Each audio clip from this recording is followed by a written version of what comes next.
into French and Portuguese.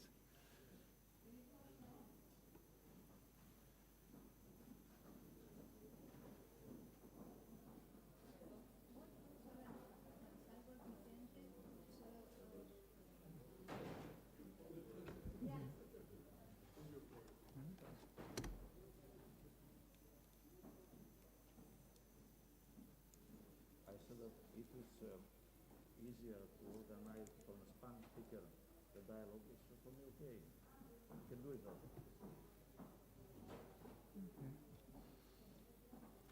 Y, señor senador,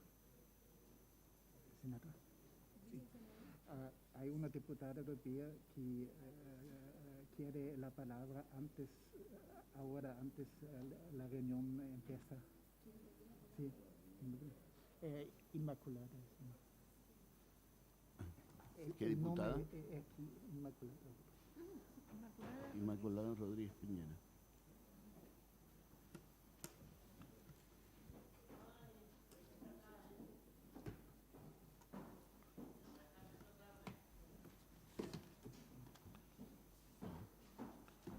No sé dónde está.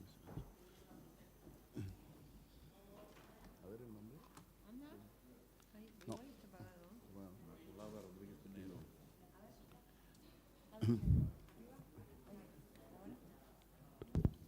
Hola, hola. Antes de comenzar. Well, before we begin our meeting, I'd like to give the floor to Immaculada Rodríguez Piñera, who's asked for the floor. Unfortunately, comments off mic which can't be heard.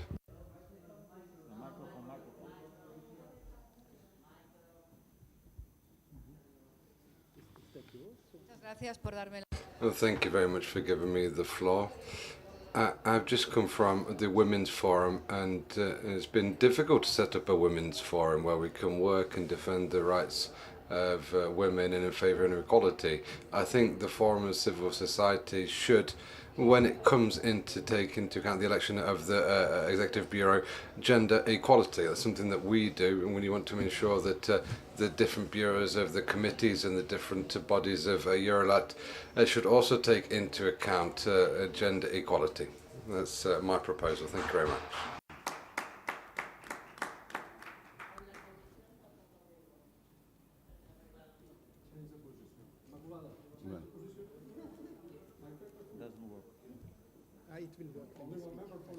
Bueno, adopción del proyecto de orden del día. Nada más, hay que presentarlo. Los tres paneles y... Sí. Ok. Bueno, damos comienzo. So, can we begin?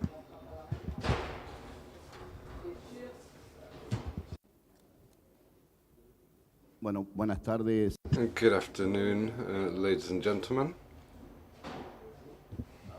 Comenzando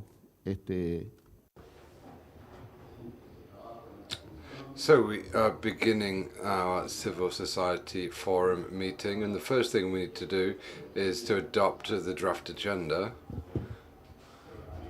Now, the draft agenda has 3 points. There's 3 different panels which have been decided on.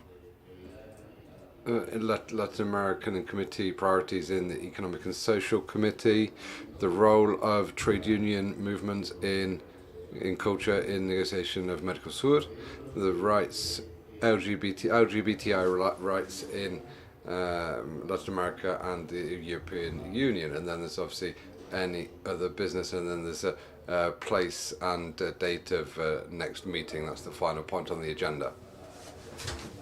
Then we also have the approval of the minutes of the last meeting. That was the 4th of the May 2021. There was a meeting held in Brussels in Belgium.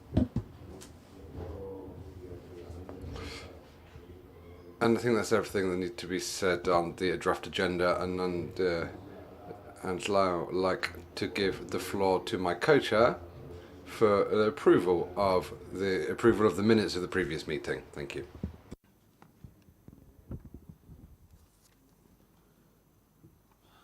Thanks a lot for the hospitality and for the presentation, for your presentation.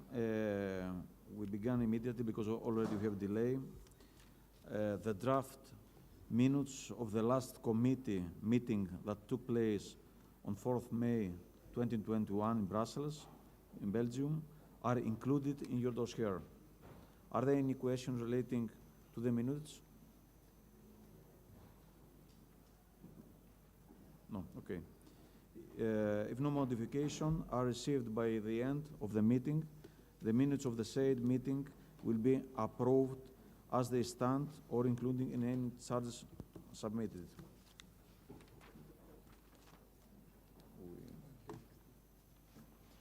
Dear colleagues, this is the first ordinary meeting with civil society in 2022 and the first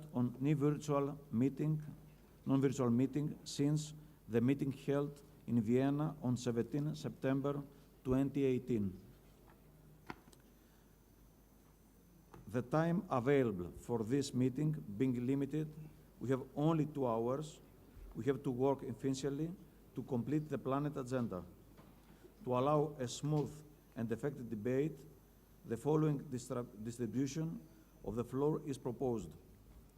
Guest speakers, a maximum of 7 minutes each for the initial presentation and 2 minutes for the reply of questions. Other speakers, a maximum of 2 minutes per participant. The distribution is dictated by the need of interpreter, which will only be provided up to the time the meeting is scheduled to the end. As all the items of the agenda must be dealt with, I ask speakers to strictly adhere to the proposed distribution of speaking time. Lastly, due to the limitation that the semi-remote holding, it's okay. Okay, we start immediately.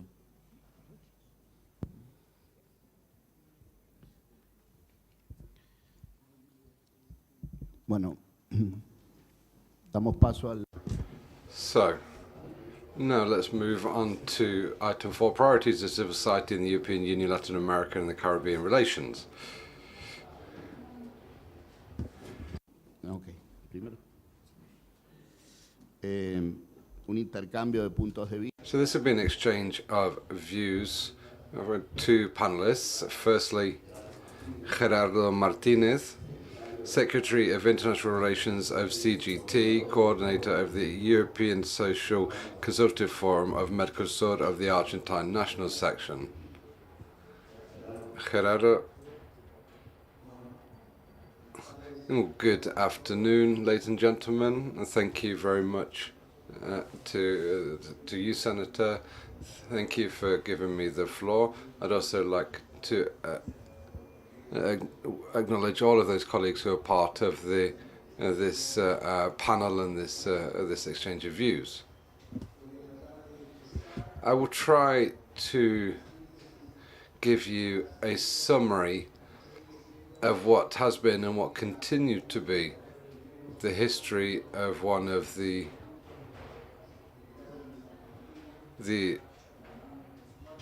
first forums that was set up in 1994 in Argentina. This was the Economic Social Consultative Forum, set up in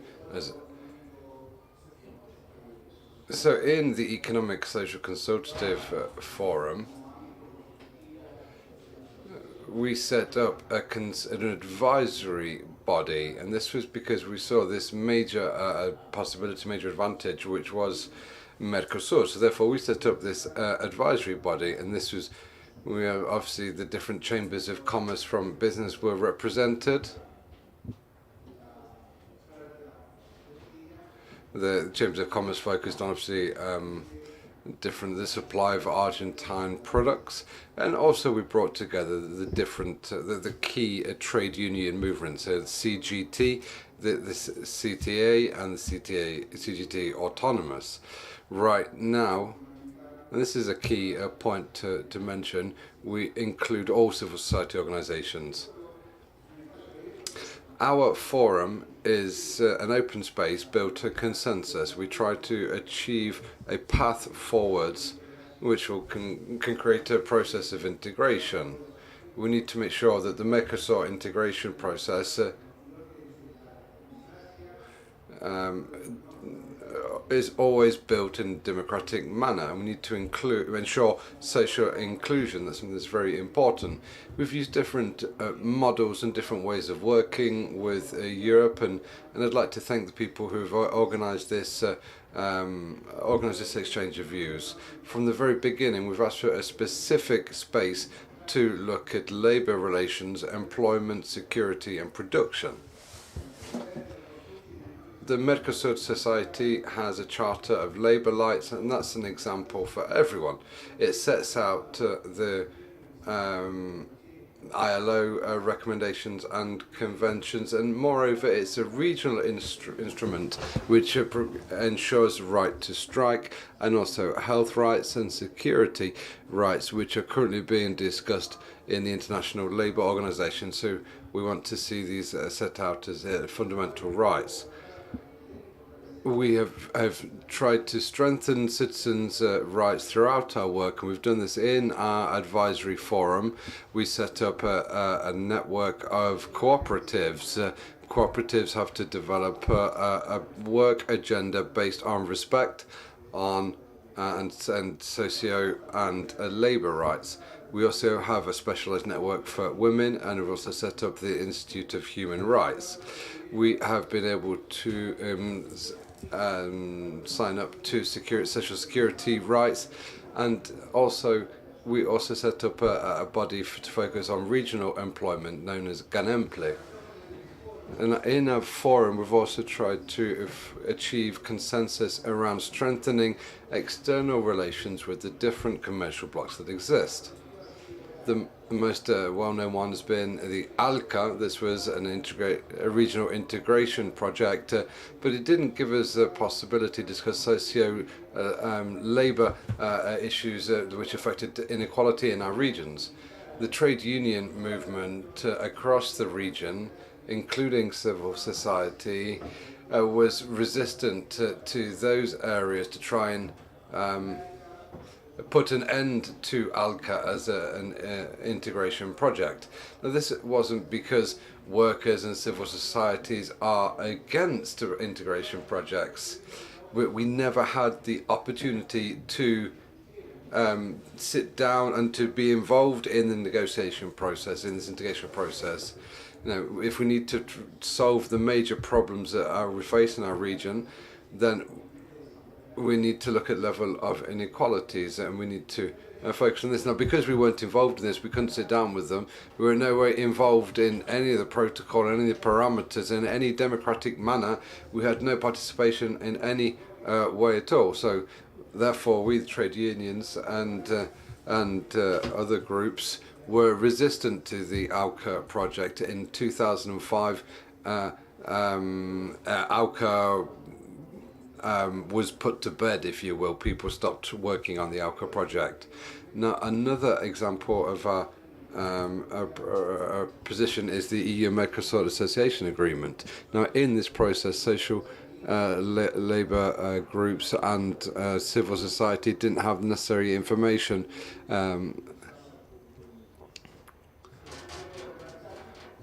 I wanted to say that we've seen a major difference between level of information and consultation that civil society has seen, and trade unions within Europe. No, we've seen much better opportunities for these groups in Europe than we have in our region. You know, we didn't understand the little points that set out the definition of the new integration process. The trade union movement, I want to underscore this for Mercosur, is not against any integration project. We're not against anything, but we did work with our colleagues from civil society and trade union in Europe to say that we were not being treated at the same level. We weren't able to have an overarching discussion because we didn't have the necessary information to be involved in the negotiation, so we weren't being treated correctly. In the consultative forum, we've always focused on social dialogue, and with the European Economic and Social Committee, we have a mixed follow-up committee for our work. There's trade unions from both sides, from the European Trade Union Confederation and the Conosur group, have set up a labour forum to provide follow-up to specific topics in relation to employment and creation of decent work as a result of the EU-Mercosur agreement. The world has changed after the pandemic. We've seen the COVID-19 pandemic, and there's different health and food policies being implemented. There's been a change to raw material supplies, and also there's new rules in relation to governance of the supply chain. Now, this I think, is going to be all relevant topics for us, because faced with this new situation, we need to decide what kind of mechanisms for dialogue are being proposed. How is Eurolat and ESC and other groups going to sit down and speak together? How are we going to ensure that the aims that we have in our region are discussed, and how can we ensure that we can be the voice of these demands? Now, we need a human-based approach. This is what the ILO says. So therefore, we need to redesign the relationship which exists between the EU and other different blocs. In a world threatened by war, we need to go back to basic principles, the basic principles of the United Nations and its agencies. We need to promote peace, development, balance between regions, development, cooperation and democracy. Now, clearly, with this, what I want to say is that the global trade union movement deplores any action which threatens the life of workers throughout humanity. We believe that after the experience we saw in the Second World War, we are in line with many others when we say that we should find the necessary tools through multilateralism to solve our problems in a diplomatic sphere.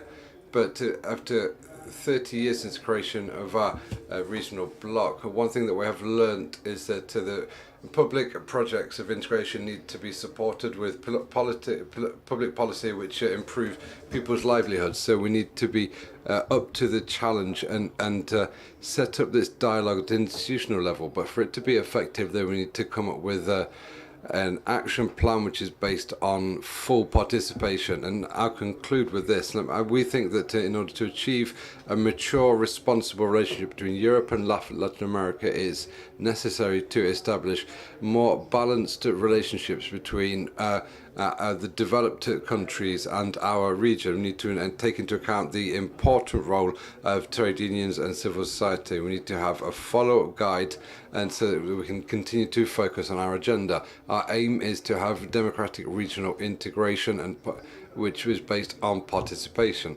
We need to have a sustainable development with peace and social justice, which is something that we need. The path is institutionalized social dialogue, and we work every day to achieve this between the different blocs and the different sectors which are involved in this process of integration.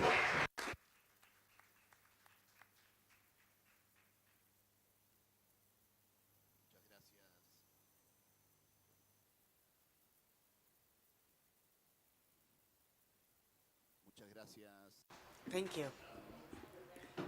Thank you, Gerardo. Thank you, Gerardo.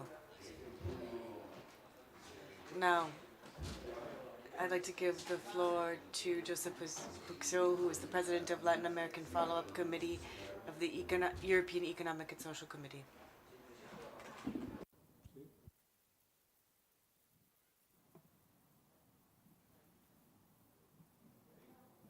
Ya, vale. ¿Funciona? Is it working? Good. Thank you. Thank you to the two co-presidents. And Mr. Androulakis, thank you for having done everything possible to organize this meeting that's so important to us as representatives of civil society. And first and foremost, I'd like to recognize Los parlamentos de ambos lados the role played by the parliaments from both components, and of course, the good they do by continually inviting us in accordance with Article 6 to be an observer and also to take the floor on some items on the agenda. Our role in Europe, the European Economic and Social Committee, is a body, as you know. It was a part of the first institutions. It came forth in '58 with the establishment of the European Union as a whole and is in the treaties, and it is civil society in an organized way. Organized. Why do I say organized? Because there are many different ways of having representation. They're all legitimate. There is a continual organizational shift that takes place, and that is extremely dynamic now because of the influx of social media, and with all that information that is circulating, that's extremely active. And sometimes, well, there's information, but then there is also bad information, and so we know that that is out there, and such is the case. Organized civil society, what it has to do first and foremost to be able to deal with the issues that come down to social, economic, and environmental policy. And as I said yesterday, in the Economic and Political Committee, is the exclusive role of the legitimate representation of parliaments. Any decision that is to be made and that impacts citizens in Europe and Latin America and the Caribbean goes through the necessary purview and monitoring of the institutions that are a part of civil society. So you would think that it would just be Twitter that has a more impact than in the medium and long term. And of course, I won't say anything about the immediacy more than the citizens' representation through parliaments. So I wanted to just point that out. Coming down to what we do exactly, it's clear that traditionally, with civil society specifically linked to today, what is happening here in Argentina, where we are today, in Buenos Aires, with the civil society, we've had a continual follow-up, and Gerardo has said that, in a very long and unending discussion and negotiation for the Mercosur agreement. Now, Mercosur had many problems, but perhaps the most difficult problem was not just the loss of operations because of pandemic, but also the dismantling of civil society in some of the big players in the agreement, Brazil, and I'm going to say it clearly. Now, in the forum where we had exchanges in all of the areas, in social aspects, but also in business and environmental, the environmental sphere too, they've really made it difficult for us to be able to function properly, and that was because there was a lack of impact assessment of all of the mechanisms, as Gerardo just stated. And very quickly, because I know we want to go to the debate, and yesterday we also had the opportunity to discuss this during the Committee for Economic Policy, and how we have to really bring this long, unending discussion to a conclusion. If we cannot, amongst peers, amongst equals, agree, and I say amongst equals because all of the humanistic and democratic principles, but in many other areas, including culture, for example, we are definitely equals. So if we can't agree as equals, someone else will fill that space. And there should be no doubt the enormous manufacturer and seller, but not purchaser, of manufacturing products, that is China. And China will occupy this space, because if we have any issues of gender, of environmental issues, as well as ILO conventions, that's going to have a huge impact on the second thing. Now, with the cannons turned on our houses, it's also important to have, in the political space, there is this anti-Western sentiment that also can have an impact on the atmosphere. So they say all Western democratic principles as well as market principles. And then that space has taken up much more in Africa, for example, than it did in the past, and not just the mining industry. And there is no space for any other questions in their approach. So in this first introduction, I want to just say that we, within the context of the European Union, the European Economic and Social Committee, agree many times with the Commission, and we give the support then to the Parliament in some criteria that I think could be relevant for everyone, if not interesting. We know that there is a document that we are currently working on, and we will provide it to you on the social-economic situation in Latin America as we see it in the post-COVID period, and the role of civil society in the recovery. So we will share that work that we've carried out to you, because we saw, well, we were navel-gazing at the beginning, and COVAX took a really long time to get up and running, but finally we were able to do that, and we had good vaccination rates and relatively acceptable situation in terms of the pandemic. But we're just beginning that aspect of the exiting of the pandemic, when we had two big shocks, Ukraine and then the supply chains as well. Now, we had, of course, the Suez blockade that had a huge impact on the supply chains, and then we have the Shanghai port that has been closed, that's been going on for a while, and that has tripled the cost, but has also lengthened the transit periods of time. And so that means that even the most pessimistic amongst us said, well, this spring the sun will come out, and then we'll be able to deal with the traffic and the timeframes for that. But then the impact of the pandemic on energy and on food, well, with Ukraine, that has only gotten worse, and that is placed on the table. Essentially, it's a question of life or death. Now, I don't want to take more of your time, but I hope, of course, that you will look at the document once I provide it to you, and assist the joint Parliamentary Assembly in areas of Mercosur and civil society in Europe. We are not giving up, and we'd like to try to continue to participate with all sides, and specifically with Latin America and Caribbean in our midterm and long-term challenges. We are not going to give up the Green Deal. We will not give up our fight against climate change. We will defend the Paris Agreement, but we are not naive, and we know that there's been this huge economic impact in terms of food deficit and energy, and that has to be resolved. And that needs to be done not just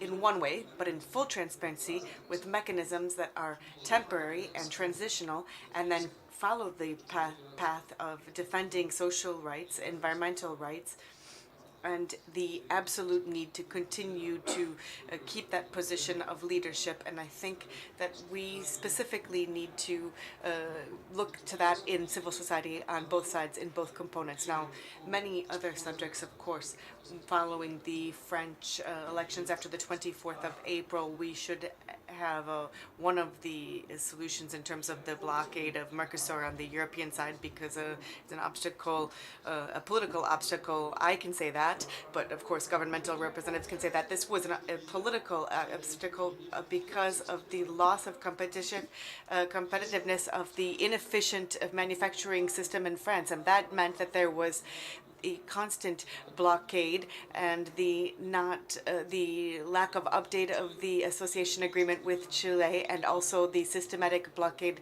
on that had a real impact on vaccines. Also was the issue of Brexit. And then one last point,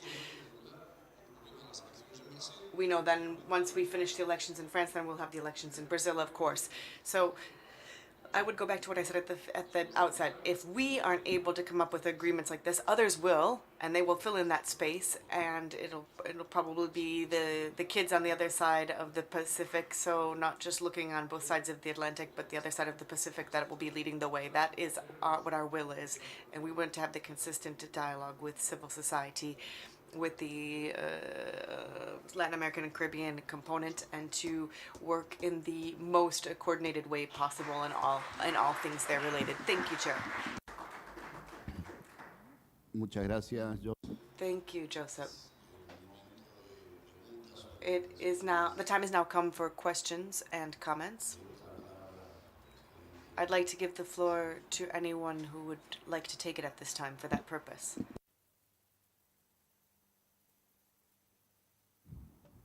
Adelante. Presentarse, por favor. Go ahead and please introduce yourself. Yes, thank you, dear honorable co-chairs. I'm Udo Bullmann from Germany, member of Eurolat and in the European Parliament, member of the Development Committee as well as the Committee for International Trade. Let me start by a remark and then add a question to the podium, to the panelists. Especially, I'm interested in the trade union view here. I'm deeply convinced that partners who know each other very well, under the wave of shocks, massive shocks, sometimes redetect their mutual attractiveness. And if I have a look at the crisis in this world, especially COVID, afterwards the Ukraine war, I'm totally convinced that Latin America as well as the European Union will redetect the chances of collaboration very soon. And I hope for a boost of this energy in collaboration and for a better future that improves the efforts and improves also the successes for both sides.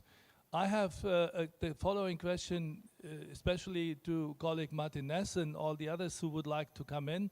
What exactly do you need in procedural terms to be better involved in trade negotiations? What do you concretely expect in the procedures, and what are your two main points on the content? Because I am an advocate of the opinion that trade union voices, labor voices have to be heard, unless we will not be successful in what we are hopefully going for to achieve. Thank you very much. Muchas gracias. Thank you. Anyone else?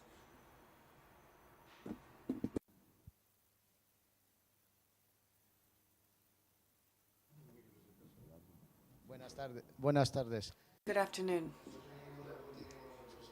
I'm from the European Economic and Social Committee and also part of the Internal Advisory Committee in the European Union with Peru, Ecuador, and Colombia. I'd like to put a question to Martinez and also Mr. Puxeo, because we're often stuck when it comes to trade unionists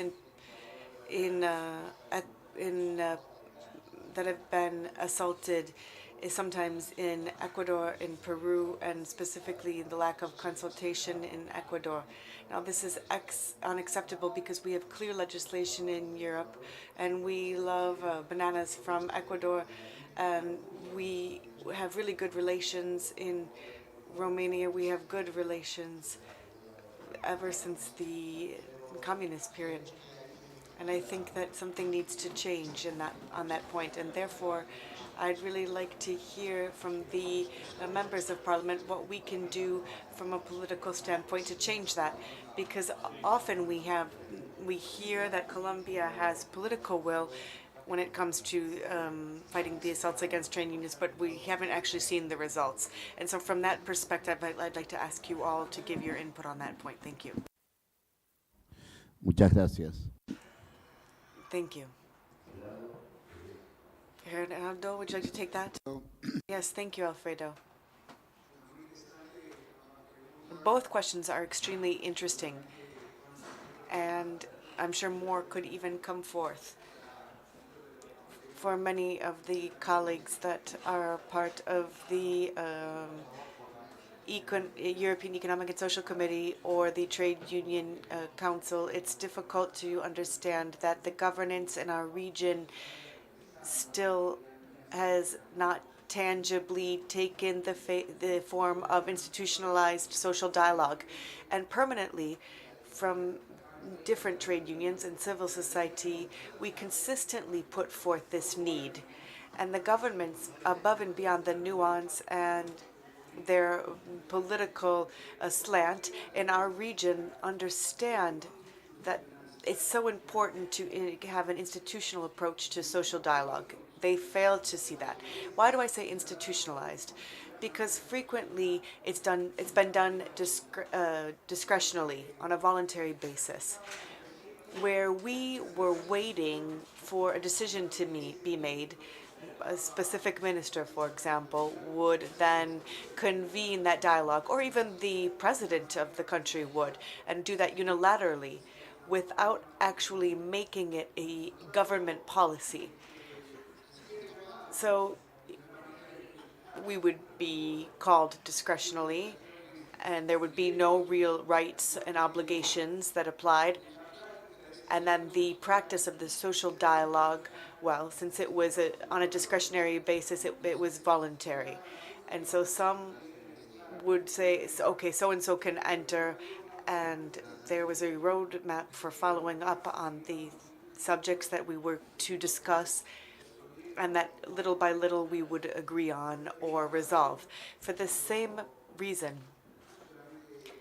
not just in this case of the integration agreement between Europe and Mercosur, but even between countries from Europe and Latin America.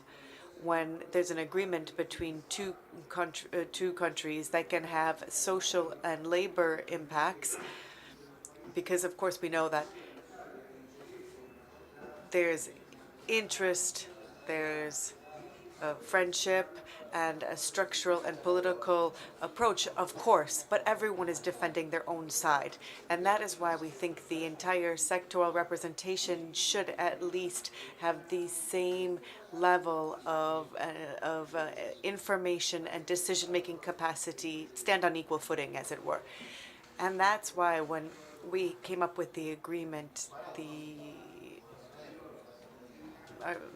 political administration plan in Argentina, we were not frequently able to understand the conditions that were imposed during the negotiation. And sometimes we would see that we would talk with our friends from the European Union and with the trade unions in France.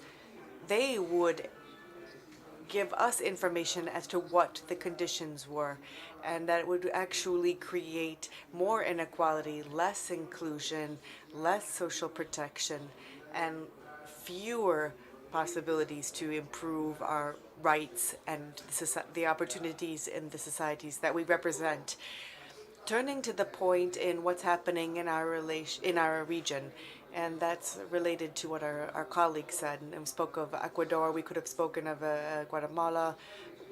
Well, it's an unequal region when it comes to trade union rights. 3 times a year, I listen to what the claims are, what the demands are, what the complaints are from many trade unions and individual workers, how they are oppressed, kidnapped, or even killed. We've had leaders who have been killed by hired killers, and that the investigation would go nowhere to bring the person to justice. So looking at the civic and civil rights and the structural and institutional rights. So essentially, we're really concerned about that, of course. In our region, we have the Trade Union Confederation of Latin America, and every single time we have a chance, we ask for that freedom to for organized labor and trade union, and the recognition by the governments and the end being put to any type of persecution, and to prosecute any cases of death, which does happen in a lot of countries, not just Ecuador, which was one that was named. But then we know there's the issue of bananas and cocoa. We know, many of us, the best chocolate in the world comes from there, but the raw material can come from other places too, and we know what the consequences then are in a country like Ecuador. Última pregunta. The final question. Yes, good afternoon. My name is Andre Lilohoite from the Argentine Central Workers, from part of the Central Forum. I'll try and be very brief. I think I echo everything my colleague Gerardo Martinez has said, but just have one question, or rather a thought and then a question.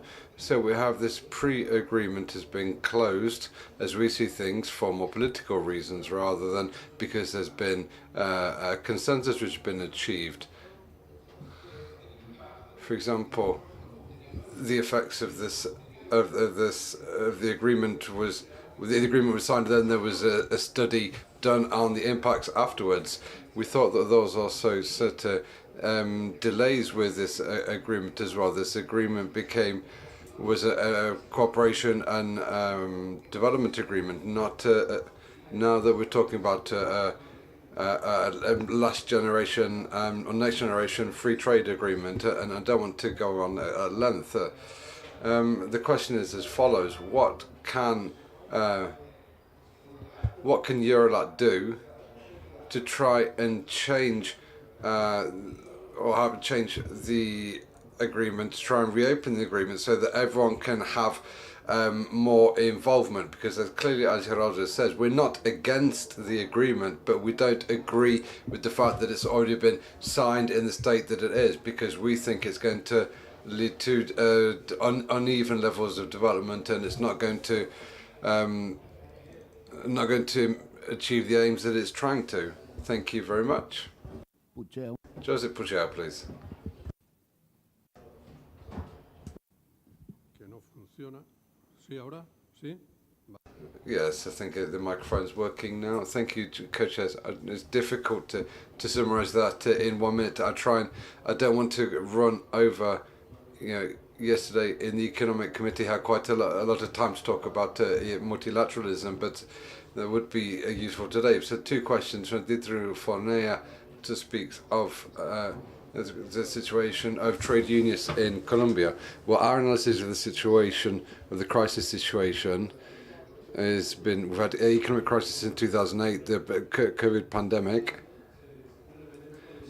There is insecurity in Colombia, which has an impact on the whole area, more so than in other areas at a global level.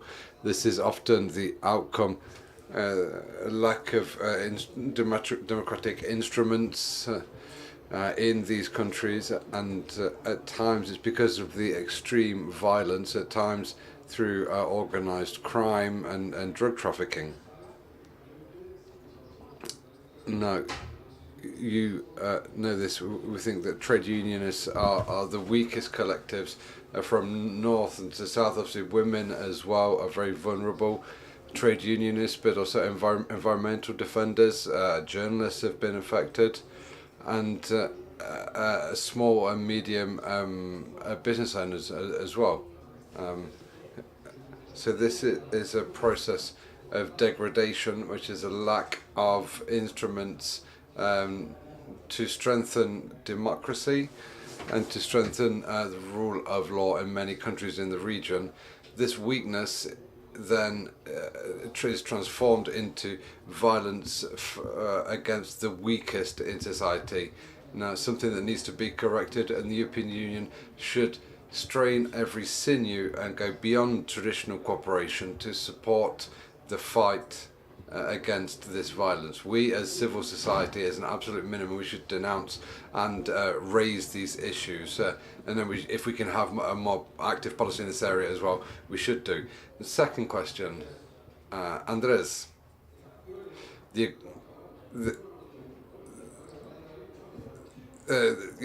agreement is well, if we sign this agreement, it's nonsense, and the Chinese will move in.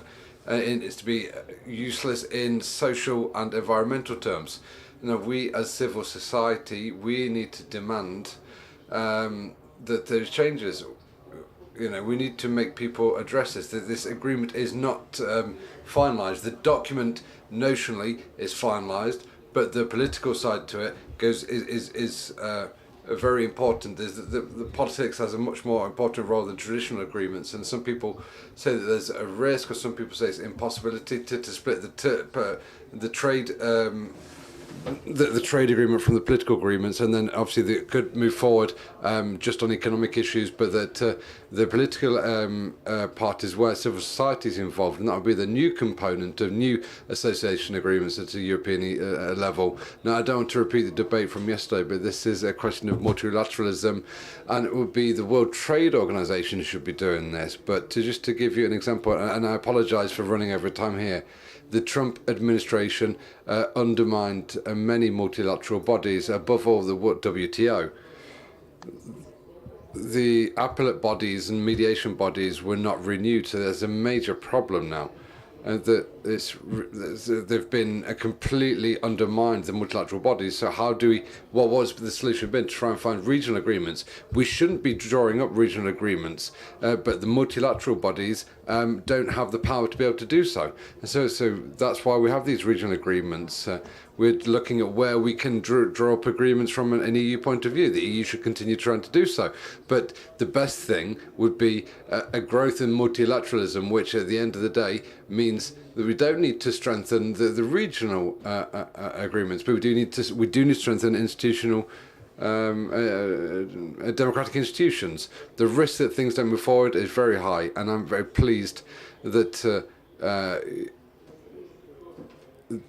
you as trade unions in the Mercosur continue to insist on this, saying that it is necessary, hopefully, with transparency, with information, with a democratic control, this can turn out to be something positive, and it's not just a trade agreement that some people would love to see. Thank you.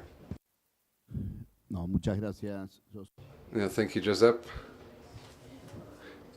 So now we need to move on with our agenda, move on to the next panel. Unfortunately, one of the panelists is ill, and so Victor Santamaria can't be with us today, but we do have Alfredo Belliz, member of the Mercosur Parliament, Secretary General of the Trade Union of Commercial Employees from Chubut in Argentina. Mr. Belliz will speak about the role of trade union movement in culture in the context of the Mercosur negotiation. Yes, thank you, Senator. Good afternoon to everyone. It's very important to add this topic to the discussion today. We in Palo Sur always make sure we focus on everything. Given the COVID pandemic, there's lots of work that still needs to be done, but we need to focus on employment and social affairs and society at large. We've been having a very interesting debate in the Palo Sur, and we wanted to bring it to Eurolat. We thought it could be a way of achieving agreements and conventions, and we also want to look at what can be done.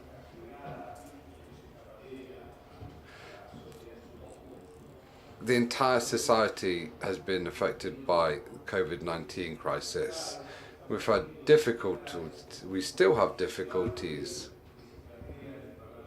And the debate that people have been talking about is the post-pandemic world. Employment, decent employment. How do we put an end to inequalities? This is a debate that been mentioned already. The Vice President said this morning that it shouldn't just be to legislative or judiciary. Everyone should be involved in reducing inequalities. We need to look at how we draw up policies which are agreed on, where there's consensus from business associations and trade unions. We are that allow us to leave the crisis behind. In our region, I'm talking about the Mercosur Parliament here, there are certain countries which where minimum wages don't meet people's needs. There's also a huge amount of informal work. So we need to have a debate on policy. So we need to have an exchange of views with business owners. And we live in a globalized world, but we say that we've also suffered from the pandemic, and the workers and employment should be better remunerated.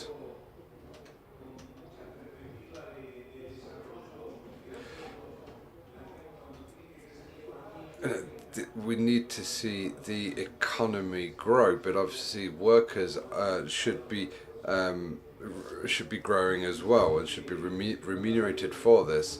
So in the Mercosur Parliament, we've been working on this, working in the Employment Affairs Committee, chaired by my colleague Victor Santamaria. We're looking at the post-pandemic world, we're speaking to the different countries.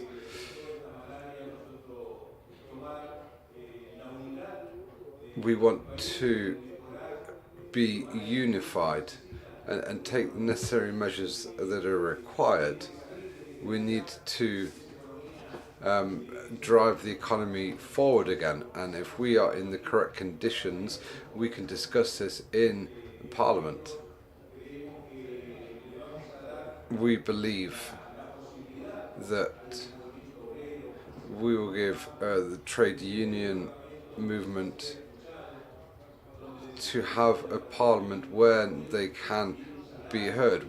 If we have in a post-pandemic world a situation where workers have decent employment, then people will build on this.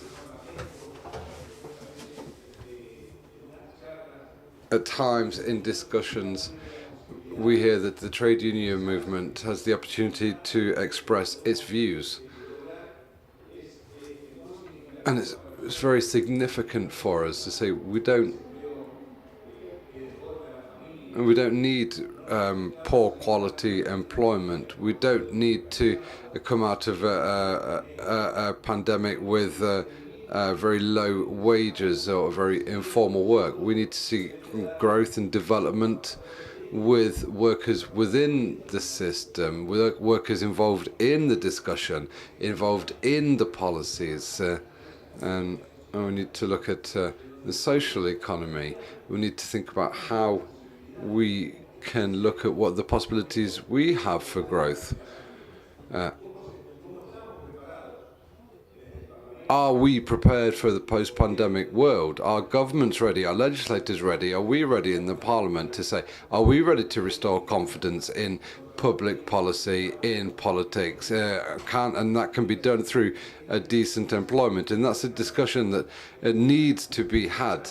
We need to be ready to have this discussion. And when people are talking about the post-pandemic world, whatever people are talking about the post-pandemic world, we need to ensure that workers and trade union leaders are involved in that discussion so that we can focus on a range of different policies so they can achieve social justice in the post-pandemic world. We need to ensure decent, dignified work for people. So that's what we're discussing in the Mercosur Parliament, and I wanted to bring it here to this space for debate and obviously employment and decent employment.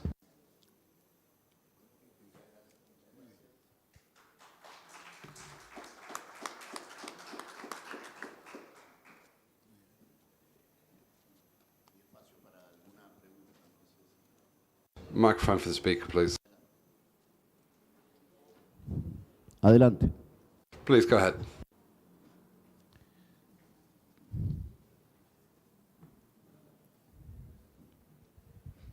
Gracias. Buenas tardes. Thank you very much and good afternoon. Nedis Laguna from the Central American Parliament, specifically I'm from Honduras. We in the region are keen for investment to create employment. We also have mass migration in Central America. We have Central Americans, Caribbeans moving towards the United States and at times towards Europe as well. At times we have very high levels of investment from Europe, for example, from the United States, from Canada. However, this investment is just used to privatize our forests. Where forests are sold off and they're used for the extractive industry, for metals and minerals that's then taken to Europe. We're seeing our rivers being privatized to create electricity and to sell it back to us. We see electricity being sold back to us at very, very high, unaffordable prices. People are organizing smallholder farmers, indigenous groups. The result of that is that hundreds and hundreds of people who have been put in prison for defending forests and defending water. We also have victims across Central America. Many people have died. Brothers and sisters who have been courageous in Honduras, with its perhaps the most well known is Berta Cáceres. There have been others as well, but I think you might know the name of Berta Cáceres. There's also many people who are in prison. Apparently those who are responsible have been put in prison. However, those who organized it walk free. Now, a lot of these projects are being financed by European banks. European banks finance many projects, and there's very little investment coming from national sources. It is foreign investment in our country. My question would be, how, as European parliamentarians, how can you have some impact on European capital so that there is investment in our region, but not in the manner in which it's currently being done? Thank you.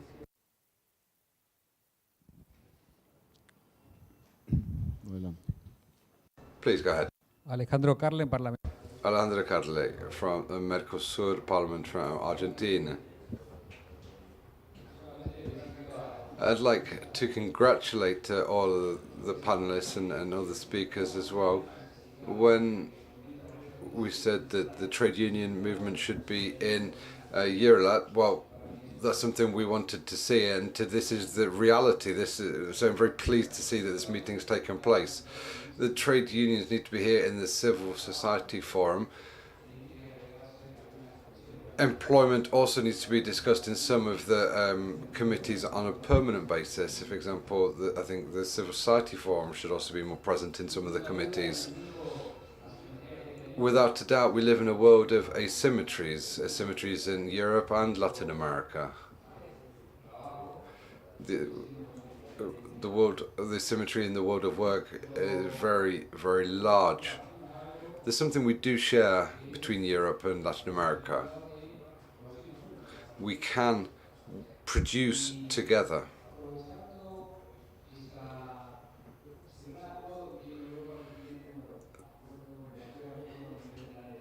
Europe is an integrated bloc.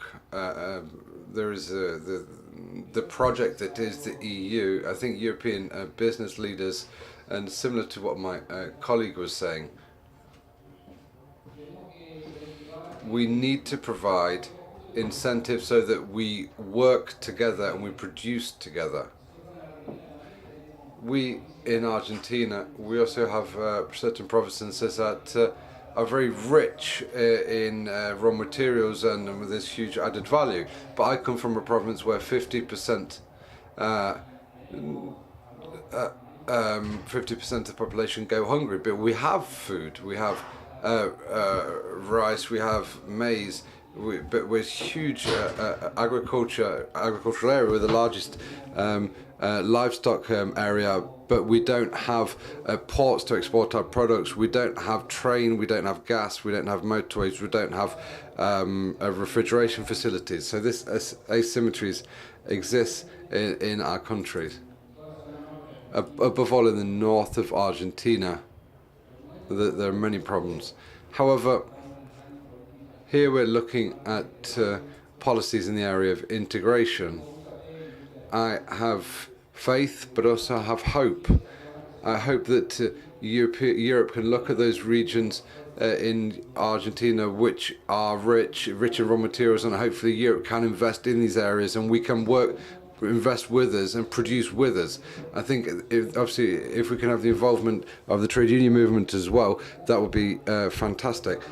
I think we're going to have this as a before and after period, when obviously this negotiation has been ongoing 20 years, and we need to see trade unions more involved in it. So thank you for sharing this information with us. Thank you for being here, and thank you for continually raising this topic in relation to discussions we have with the European Union. Aquí, por favor, el micrófono. Thank you. Microphone over here, please. Perdón. ¿Sí? Gracias. Adelante. Perdón. Gracias, mis compañeras. Thank you to my female colleagues, Liliana Paguana, and I am here as a representative of civil society. We are a network of networks, a platform, and we have 1 million square meters in Brazil, Bolivia, and Uruguay, and Argentina. Argentina is a big driver in the link. 300 organizations of CSOs that represent women, rural women, indigenous communities, trade unions, and farmers. Well, we are always crying, but we decide to have a political impact, and to link up. And so we have a message. And thank you, therefore, to Eurolat for having invited us, because we would otherwise be back home. And so we come from there to bring attention to this important space that we have. And our message has nothing more than to be said with this connection that we need to have good public services, good public goods. What does that mean? All of us, wherever we come from and what we do as a part of civil society, we come from our local communities in universities, business, technology, innovation, and as well the government, as well, the executive and legislative branch. And so they maintain our rights. And this good quality public good, that's the impact that we're aiming for, and we're really pleased. Now, with our colleagues from Mercosur, from the delegation from Argentina, we are working on giving impetus to having a representation with our Spanish and Argentina representative that's here to hope to be able to have impact in Europe too. So we want to be able to bring the sum of all of our efforts together and get the information to the local communities on these negotiations that you're carried out. We don't know how precisely this is going to affect us, and that not having information will not be good for us. So we're working all together to try to make sure that that information deficit doesn't exist. Thank you. Ahora sí. ¿Funciona? Sí. Does it work? Seems so. I have a question and a comment that I'd like to put to my colleague from Honduras that spoke before me. Could you introduce yourself, please? Soraya Rodriguez from the European Parliament, from the Liberals and Democrats, Renew Europe, and from Spain, clearly. Yeah. In relation to the first speech that was made about leaving behind the pandemic and the situation of workers, we can see that workers suffered greatly because of the measures used to fight the pandemic. But there is a sector that that suffered twice over, women. And that was true in Europe. Women they lost more jobs, and they had to take on many more responsibilities with care at home. And the informal sector, well, women are more present in the informal sector. So it would be great if you could tell us more about what the situation is in Latin America, how you see the situation currently, and how you see the situation of women workers, as well as the representation that they have in the various organizations and sectors. There's no woman on the panel that could answer the question, but perhaps somebody would be able to give us information on this. And then when it comes to the question that you raised, you asked us European parliamentarians directly. We understand very well the situation that many environmental activists are experiencing in Latin America, that they're often putting their life on the line for their courageous efforts, and we support everything we can. But we're also cognizant of the fact that we could establish a high standard of protection for our investment, and that this one of the biggest legislative proposals that came out of the Commission, and that was on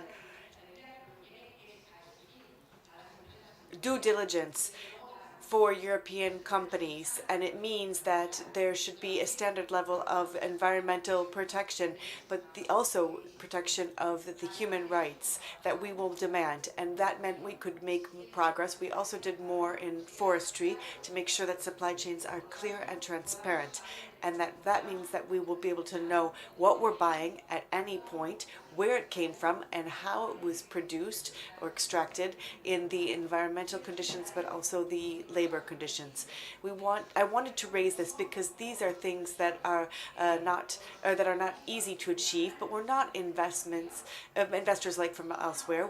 There are great investment being made from Europe here, and there are other investors that don't have this much protection, and this is obviously integrated in the third generation trade agreements that have sustainable development chapters, as well as labor and human rights. And so we're really trying to integrate all of these things, and I think the businesses in Europe are working at that, as well as our authorities. Thank you. ¿Alguien más?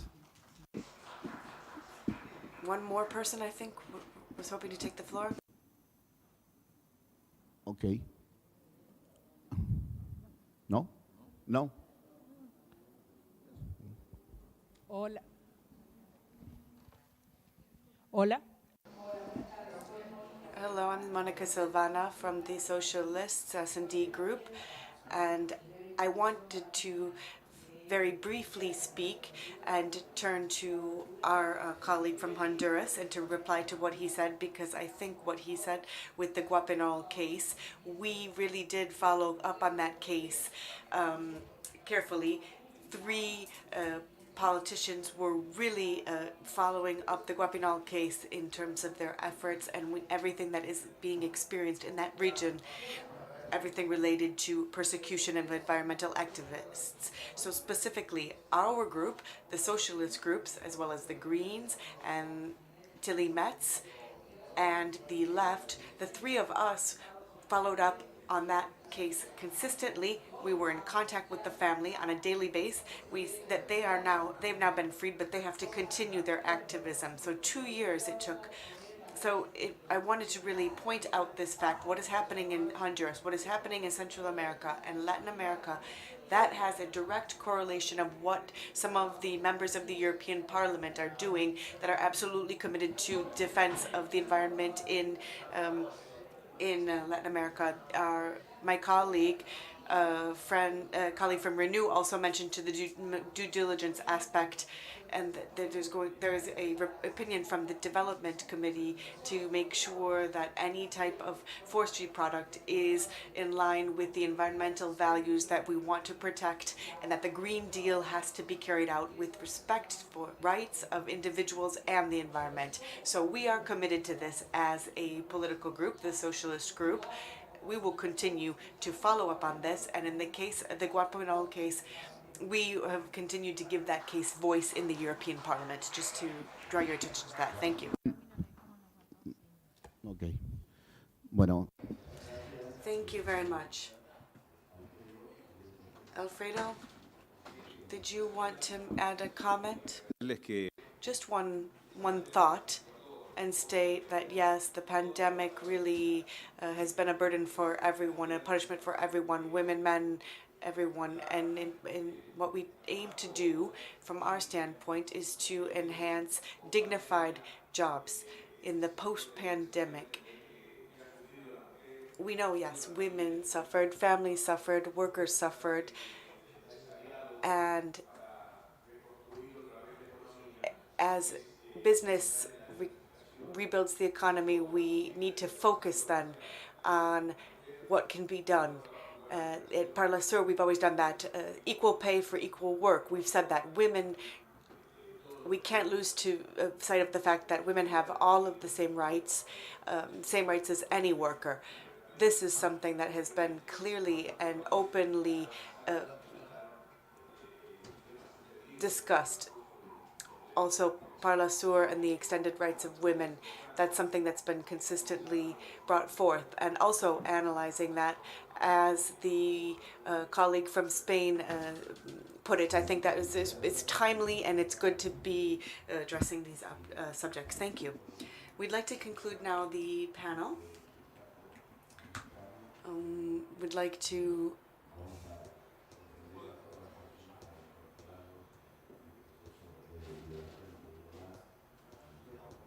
take all of the things that have been brought forth throughout the course of the entire discussion this afternoon and make sure that they're consistently mainstreamed into our action at Eurolat.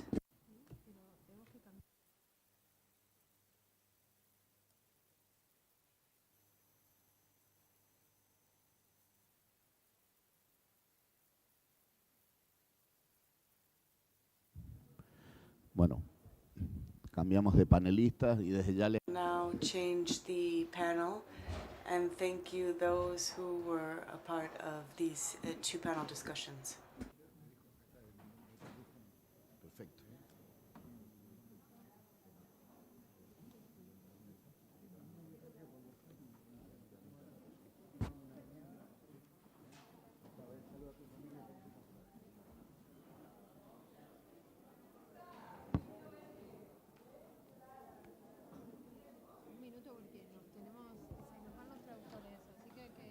Tenemos que ser un poco... Sí, hay que ser... ¿Dónde están los panelistas?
Son dos. Helmut. No viene. Helmut. Son dos panelistas. Alba. Quiñones no está. No está. No está. Pero hay otra persona más. No, ¿verdad? no. Sí, eran tres. Sí, Goldar. ¿Y está? Sí. Okay. 7 minutos. Bueno, veremos. Porque a las 8 se corta la traducción y nos echan. Bueno. ¿7 para todos o solo para mí? No, 7 para vos. Porque acá hablaron varias. No, 7 para vos. Abrimos el panel y después vemos. Vale. No está. Es él. Yes. Y no está. Not here. Yes. Pero alguien más, ¿verdad? Sí.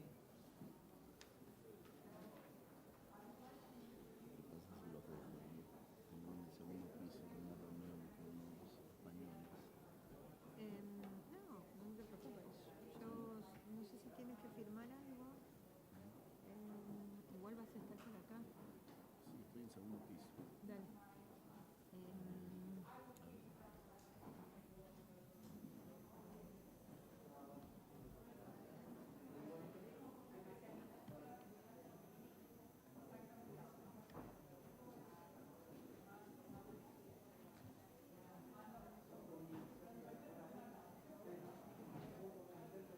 Helmut.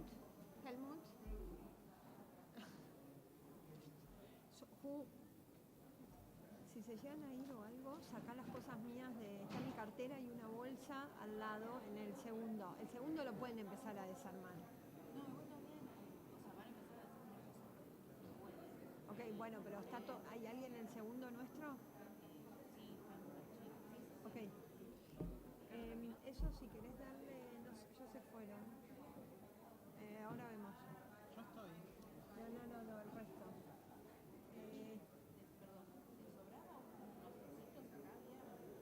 Estos. No, Cornejo se va. Sí.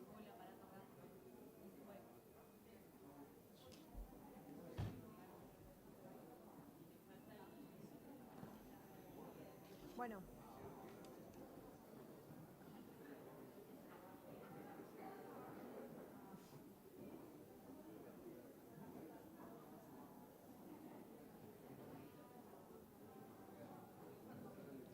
Arrancamos. Ya. Si no.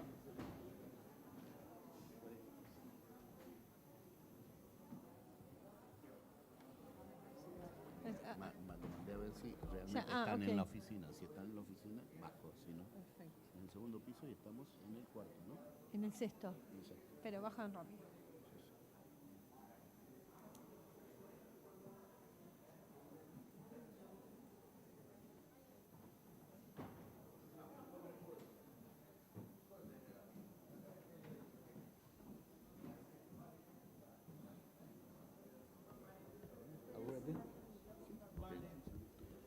We are continuing now with the sixth topic, LGBTI rights in Latin America and the European Union.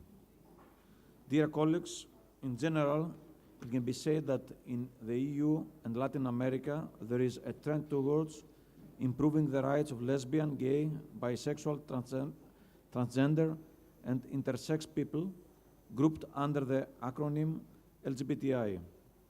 However, setbacks were again recorded in some countries. The rights of the LGBTI community have often been strengthened by the jurisprudence of the highest courts. The judgment of the Inter-American Court of Human Rights, which ruled on January 10, 2018, that same-sex couples' marriages must be recognized, was groundbreaking. The judgment is binding on the 20 states in the region that have submitted to jurisdiction of the court. Now we continue and with Fernando Calder, Legal Program Officer for Latin America of the International Institute on Race, Equality and Human Rights, and Alba Rueda, trans activist, Undersecretary of Diversity Policies of the Ministry of Women. You have the floor for 7 minutes, please.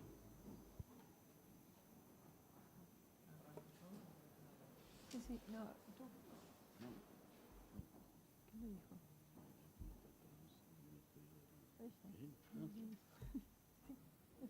¿Es aquí? Sí. Well, good afternoon, ladies and gentlemen. Thank you very much. I'd just like to clarify one point. Up until a month ago, I was part of the Undersecretary of Diversity Policy of the Ministry of Women, Gender and Diversity of Argentina. I'm not anymore, so up until a month ago I was.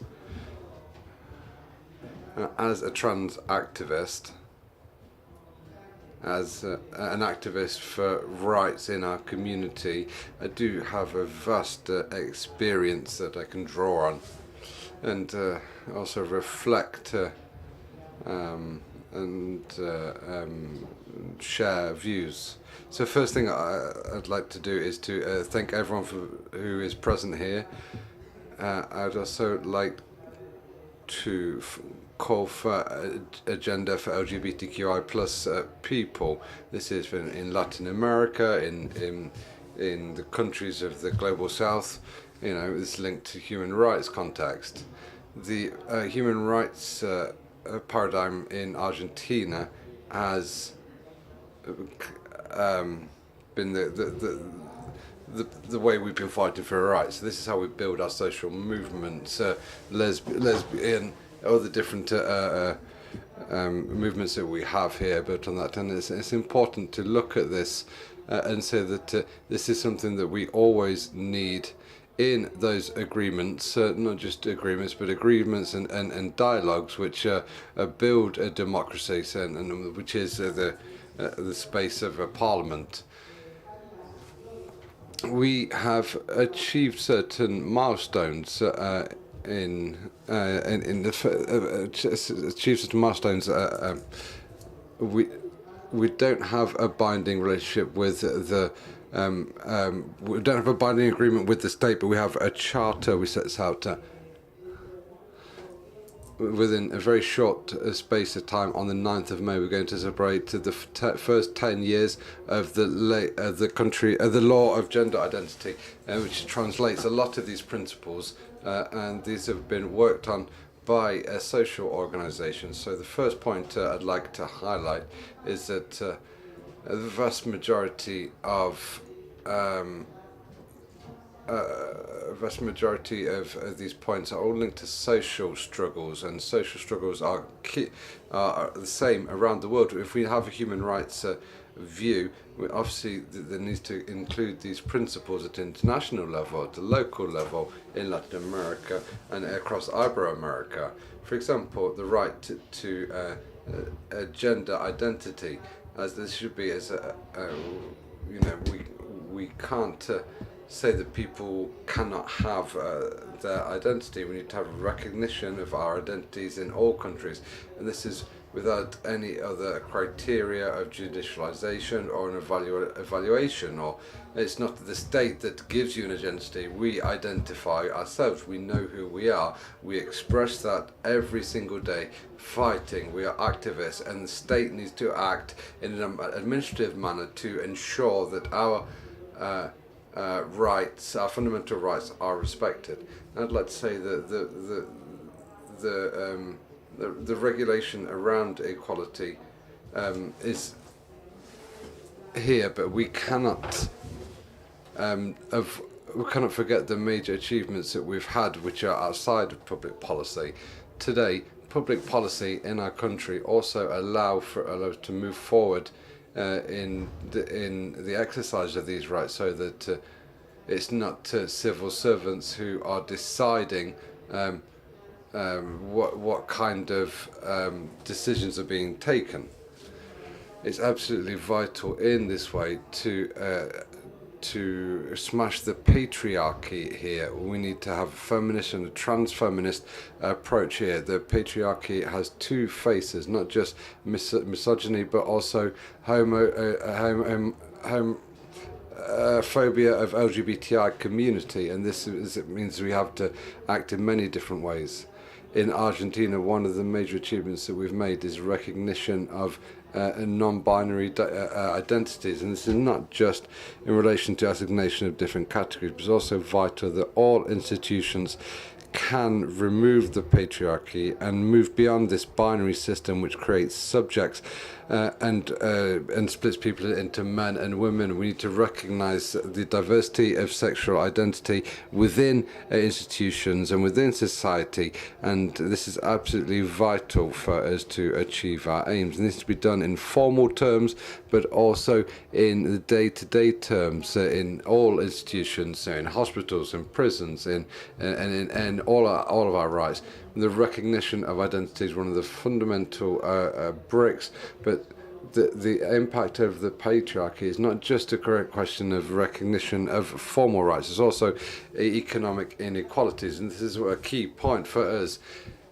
Here in Latin America, in Argentina, we need to work on poverty from a gender perspective and diversity perspective. We need to underscore the fact that the trans community are the most vulnerable and marginalised. There's a huge amount of crimes because of prejudices and etc. etc. And this is something that happens in other countries as well. We know about debates, conversion therapies, which today people are talking about, and it's something we have addressed in our country with a law on mental health. It says that, but this needs to be exercised through life conditions and also with a perspective that is built on public policies. So the 2030 agenda with diversity should be set as one of the viewpoints so that we can develop the SDGs. We're putting an end to poverty, gender equality, well-being, etc., etc., peace, justice, solid institutions. These are all aims we need to achieve, but this need to be done within the actual context of the society and our community that we live in. So we also think that this 2030 agenda should have a focus on diversity. So what challenges do we face here in Argentina? We also need to translate these major achievements we've had in formal recognition of public policy into the actual reality. We need to ensure there's transfeminist justice. We need to ensure there is a perspective which supports our rights. We need to have cooperation and support of community at large, and that needs to be an international community and Latin American community to support our community. Now, for a few final words, we need to underscore the role of political participation of LGBTQI people is vital. They can represent our interests, but they will also help us to think about democracy and think about democracy from a true point of view. If an institution does not represent its people, then it's not looking towards its people. We need to see in all public spaces that LGBTQI people who are visible taking decisions, such as in this this space, which is Eurolat. Thanks a lot, Alba. The floor to Fernando, please. Buenas tardes. Muchas gracias. Good afternoon, and thank you for organising this space. I'll give you state of play on the LGBTQI situation in Argentina. The NGO I work for tries to protect human rights, and we work with local activists in Latin America and elsewhere to promote and protect the human rights of marginalized communities. This could be because of the racial, ethnic origin, sexual orientation, or gender identity. No, race and equality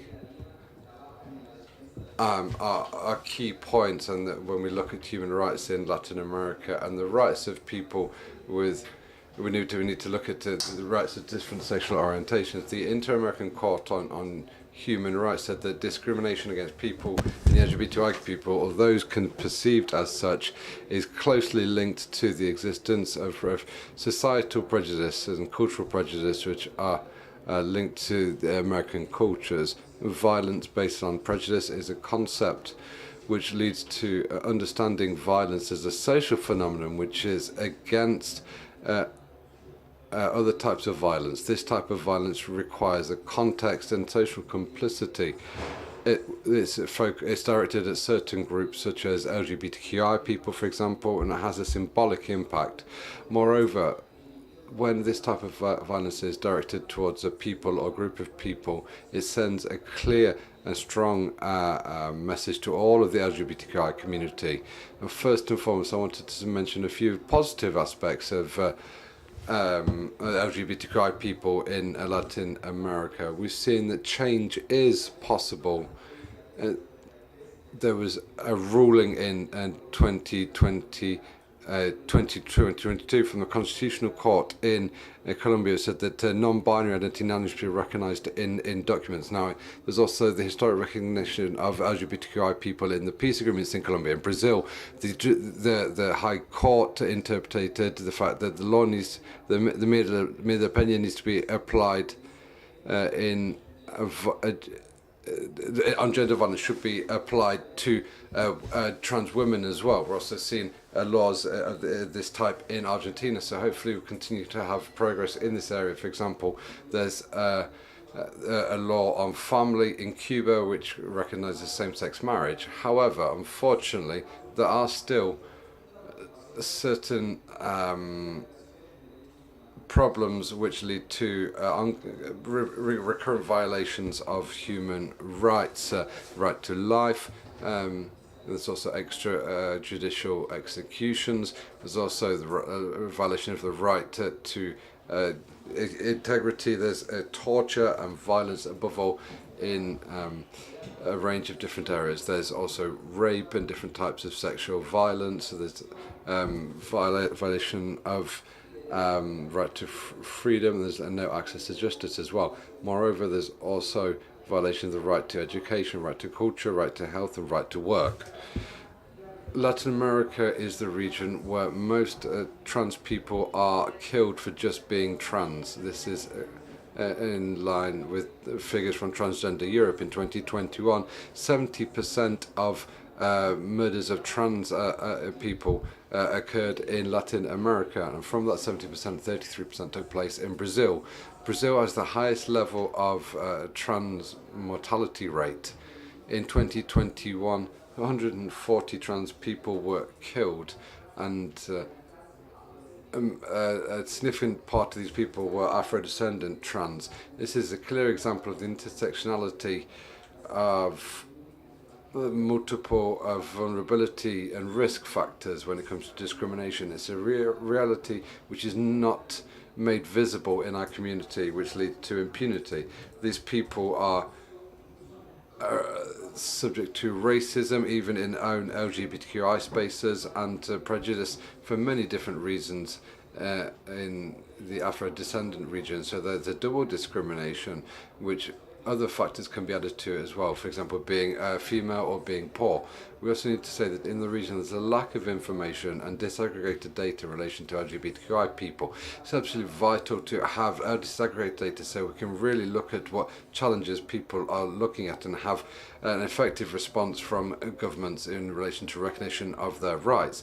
A clear example in the region is as follows. There's the hate speech which is used against LGBTQI people, and also in those laws around this area. Currently, there are ongoing legal proceedings which are trying to legalize hate speech. For example, a law in Guatemala, for example, which would say that it would be illegal to speak about gender identity in schools or in the media, or a second law in Peru which said that the Ministry of Education would not have an autonomous role when it comes to teaching gender. In Cuba, we've also seen, we're extremely concerned that the state is restricting the right of association for LGBTQI collectives. This leads to many problems for society at large.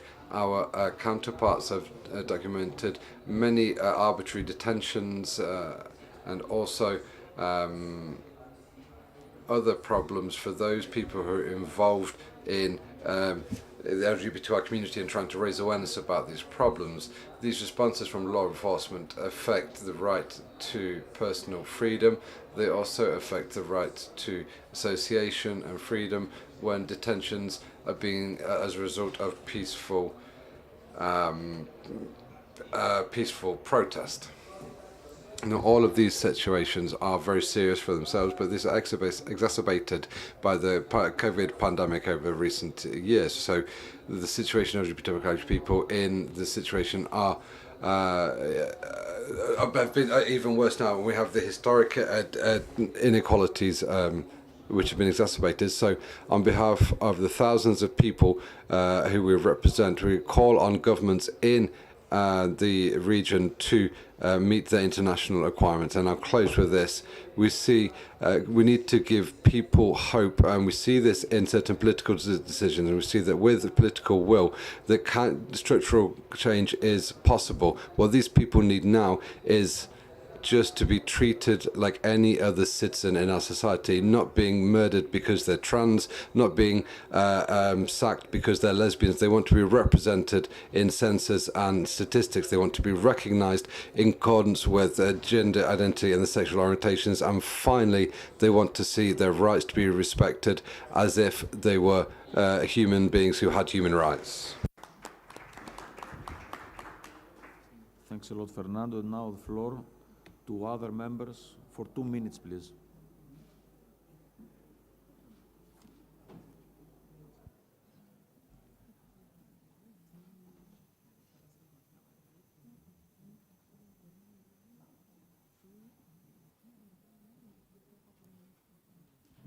Merci. In English for the understanding of everyone. Firstly, I would like to thank the chairs for having accepted to put this point at our agenda. The fact is that I think that Eurolat never addressed this topic before. This has been discussed during the Women Forum just before. That was really interesting, and we see that we probably have something to see between these two fora on this point. There is one thing that unites our two regions, two continents, is common values which are freedom and the fight against discrimination. So we must face, and you have described this really well, is that we are facing something that is better. This is the increase of rights, of freedom in some area.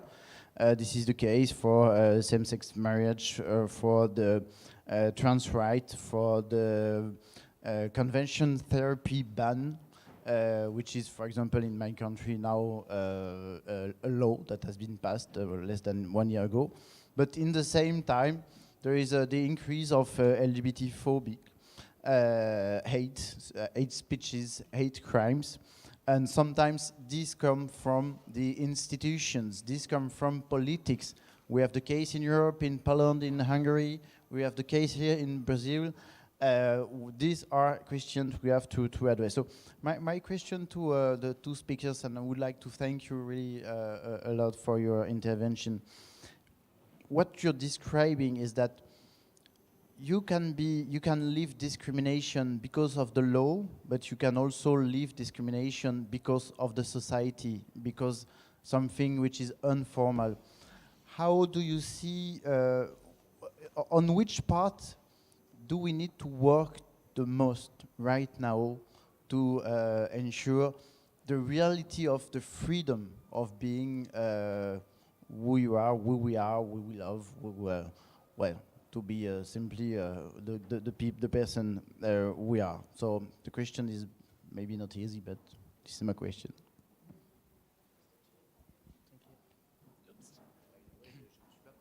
Yeah. Oh. Well, wait, sorry, I'm Pierre Carleskind, member of the European Parliament, Renew Europe. Yes, thank you for the floor. My name is Mark Angel. I'm from the European Parliament from Luxembourg and a member of the Socialist and Democrat group. And in the European Parliament, I am the chair of the LGBTI intergroup. We have an intergroup of 170 157 members who are defending LGBTI rights. Of course, they are not all gay, lesbians, bi, or trans persons, but they are allies. And I want to say this allyship is very important. And I give you an example about allyship, which is even broader. Pierre is the vice president of that intergroup, and he came with a resolution a year ago declaring the European Union an LGBTI freedom zone as a reaction to the LGBTI free zones in Poland. And this resolution was voted by 498 MEPs out of 705. So this allyship is very important, and therefore I call on parliaments in Latin America, create also an intergroup or a caucus. In America, it's in Washington, they call it the LGBTI caucus in the Congress. But it's important to have groups to defend LGBTI rights. And because we are facing the same enemy, the anti-gender movement, very well financed, internationally very well organized. Finances come from American evangelical movements, and you have these movements in Latin America too. So this anti-gender movement is first attacking LGBTI people, and then they go to women's rights. It's a pattern, and therefore it's very important to continue working on these issues. We see state-sponsored LGBTI and transphobia in Hungary, in Poland, and we see the movement, the anti-gender movement, behind sponsoring also the government on these questions. So we really have to be very vigilant and defend these rights, because LGBTI rights, women's rights are human rights. And the last thing, I'm very impressed here in Argentina. I visited the trans house yesterday, on Monday. Your law here, you were the first country who have a law which is based on depathologization and on self-determination. This is very important. And many of us in Europe, we copied your law, so congratulations for your work you're doing here in Argentina, and I guess you're an example for the whole region here. So thank you very much, and I have no question. I just wanted to call on if there's some parliamentarians, create an intergroup. If you need information, contact us in the European Parliament. We will tell you what we do, how we function. It is important. It's important because we are the link to civil society, and we are permanent in communication with civil society, and we are the bridge between the Parliament and governments and the Commission in Europe. In Europe. And therefore, I think it would be worth thinking of creating such a group. And I had contacts with some Argentinian members of parliament already, and I think they're on the way of creating a group like that. Thank you.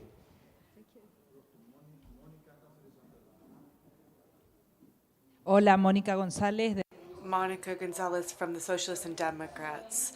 So first of all, congratulations, Alba. Your presentation was fantastic. It was really touched it, and in Latin America, I think you're showing some really good practices that come, and we in the European Parliament need to look to those and copy them, but not just activism until the law is adopted. And then the big thing is the implementation. So sometimes you can have a really advanced law, but then really high levels of persecution of LGBTI communities. So the proposal that I would say to the forum is really to look at, in 2019, in France, the constitution was amended, and perhaps our French colleagues could correct me if I'm wrong.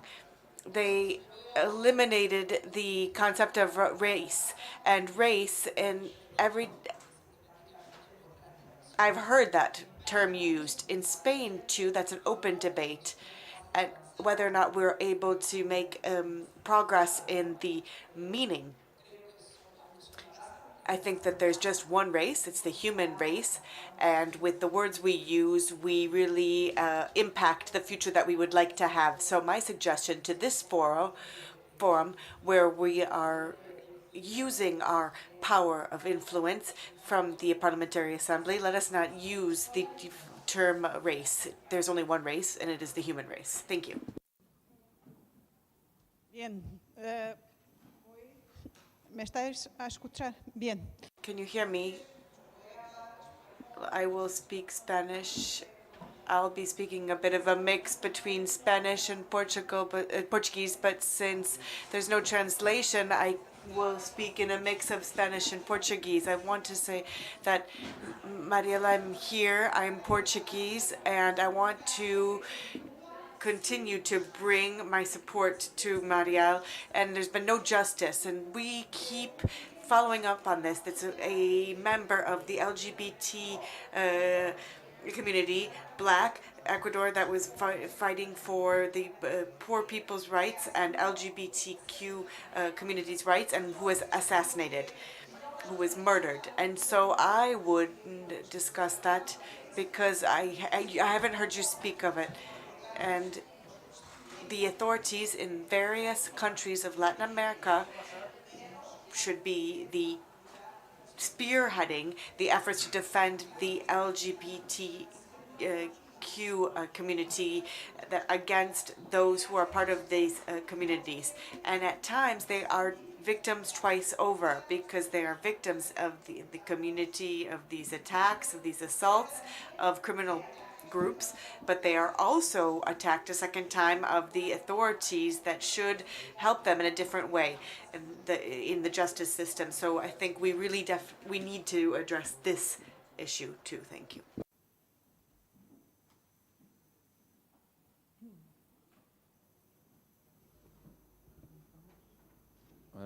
Okay. If we are finished, now it's time for comments of speakers. Alba first. Bueno, hasta que se encienda el micrófono, que arranque el compañero, porque. I think the microphone is on. I would allow my colleague to speak first if he should like to. Bueno, muchas gracias. Well, thank you for these comments. I think that this is a really important space that we've opened up here. Equally, and on behalf of thousands of people, I'd like to really thank you for giving me this space. I'll try to summarize in 1 and 2 minutes because we are already running against the clock. There are many things that still need to be done from a legal standpoint and also from a practical standpoint. Without a doubt, some countries, we know, have the law on the statute books, not all. In the English-speaking Caribbean, for example, there are laws against sodomy, for example, but in Latin America, it is true that we have laws that run counter to human rights standards in general and to the LGBTQI community as a whole. And so we're going to need to amend those laws, but we can't just look to those changes in laws, but completely overhaul our policy and our mindsets. It's important for that to make sure that we have those working in the public administration as well as in the justice system, that they be addressing this, seeing how that has an effect on the rights, as well as in the executive and stigmatizing language that is used in discourse. Much needs to be changed still. Civil society in the majority of countries are working on these themes, and when it comes to the question of race, well, the problem is the NGO is race. That's the name of my NGO. So it will be. That's about all I can say. You can see, but I can understand the way that you are conceptualizing it. Thank you. Ahí está. Bueno, muchísimas. Thank you very much indeed for bringing your comments to me. I would just open up a way forward to a certain extent, how we can take responsibility and use policy to make sure that it is responsibility as a driving force to change in our society, specifically within the reality of the LGBTQI community, because that is going to have an impact on their lives. Now, when it comes to representation, for one, but we know that we can't look just at it as a minority issue. These are political agendas that really impact us all, and they call on us all to protect and work for the fundamental rights, including human rights. So early death, torture, these are all things that I think we can rally around to try to change and make sure that we have participation around the about LGBTQI community representatives. So make sure that we're all speaking out on these subjects. Now, I think another point that is also important to underscore, to highlight, that many of the feminist and agendas run with the trans community. As trans women, we participate, we experience, we are part of all of this through our feminist activism, and so this cannot be overlooked. Misogyny, transphobia, homophobia, these are aspects that frequently talk about structural asymmetry for our daily lives. Of course, there are specific questions as well. And these need to be addressed. One of them would be, for example, work in the press. That seems fundamental to me, that messages that are being put forth in the media and in press be respectful, to uphold all that we have so hard fought for. Now, there are many things in terms of nuance, in terms of violence. There is a legal framework, but sometimes in practice it's not the same. And so I'm wondering where this observation comes from. In Latin America, we know that there are many cultural parameters that are extremely complex because of religion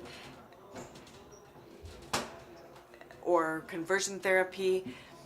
These are frequently conversion practices that take place in these spaces. So we have to, I think, address this from a point of responsibility related to creed, and that those religious spaces where many of these subjects are established and founded and then brought to other areas.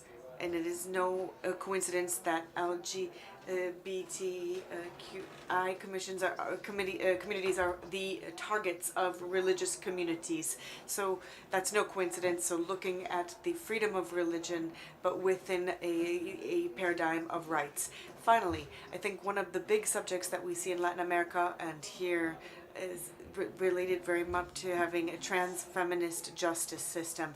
So not just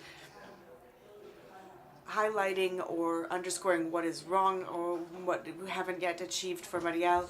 Here in Argentina too, we have to flip the fascism for Diana Sakasham, and that we need to, when it comes to quota and work in our country. Though that she was a victim of a trans homicide in 2015, and a case was opened, and civil society rallied throughout the course of the process, and this was a historic case. So this is a transvesticide, and the decision was finally handed down without a mention of transvesticide, and so continuing to be active in all of these movements, showing the importance of the government, but the government in all its dimensions, so the legislative, the executive, but also in the judicial branch. This is fundamental for having these courageous debates with an audacious way. So making sure that we have a presence of democracy within our institutions consistently. Thank you. Thanks, Alba. Are there other items to be discussed? Okay, thanks a lot. The exact date and the place of the next Eurolat meeting with civil society will be communicated at the later time, probably in Praga, in September in Praga. Many thanks to the participants for their presence, and to interpreters, the technical team, of course, and the Secretariat for the excellent work. Thanks a lot again, and the meeting is closed. Thanks.